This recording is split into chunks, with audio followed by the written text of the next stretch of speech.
Unit 3, Lesson 1, The Learner Profile. Note there are text and slides to support this presentation available at www.archimedes2014.eu. When selecting a problem for problem-based learning, it is important that you examine the profile of the learner in the context of their ability to solve a problem. In your organisation, you have many problems you face. All problems could be suitable for problem-based learning. However, it's important that you select the correct problem for the correct group of learners. To do this, we must look at the level of self-directedness of the learner, their prior or existing knowledge, and their level of interest in solving the problem. Level of self-directedness. In Unit 2, Lesson 4, we looked at the importance of developing self-directed learners to facilitate a learning culture. We examined the different stages of self-directed learners and tasks that can be allocated to learners at each stage. When selecting a problem for problem-based learning, it is important to consider the level of self-directedness of the learner and that the problem encourages self-directed learning. To encourage self-directed learning in problem-based learning, it is important that the problem is not too structured. The problem should be presented in a way that requires the learner to explore answers to questions. If the learner has a low level of self-directedness, selecting a simpler problem which has more clarity may be appropriate. However, there should still be some level of inquiry. For example, machine X has a lot of downtime compared to other similar machines.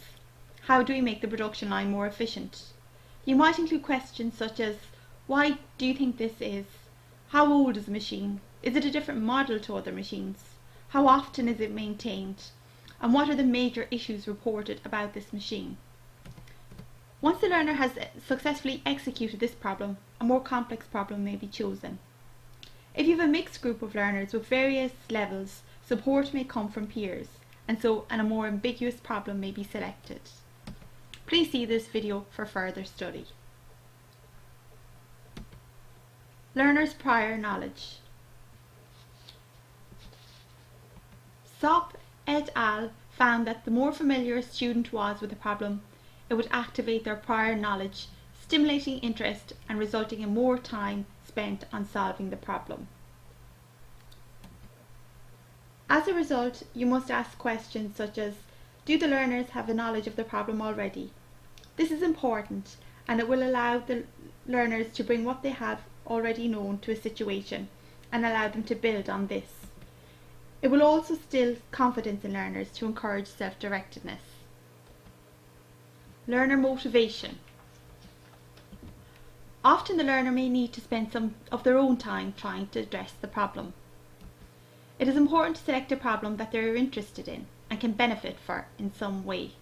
The problem should motivate the learner intrinsically. It is important to articulate the benefits of solving the problem to the learners and why it is important to the organisation. In a study conducted by Sockalingham and Schmid, it was found that an interesting problem was perceived as one of the most important aspects of problem design.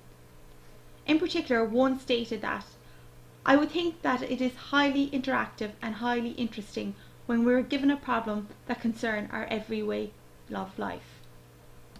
Perhaps solving the problem will make their life easier or will improve the business for the company, thus improving job security and opportunities. Perhaps it's a problem that they always accepted and had not thought about answering. For example, in a person's role they might experience issues with a particular machine that is preventing them from reaching their weekly targets. They might accept that this is a problem they have to deal with, but when offered the opportunity and the responsibility of examining the problem and identifying and implementing a solution, they may jump at the chance as it will make their role easier.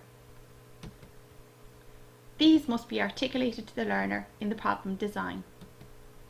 In the next lesson, we will look at the problem profile and suitable problem characteristics when selecting a problem for problem-based learning.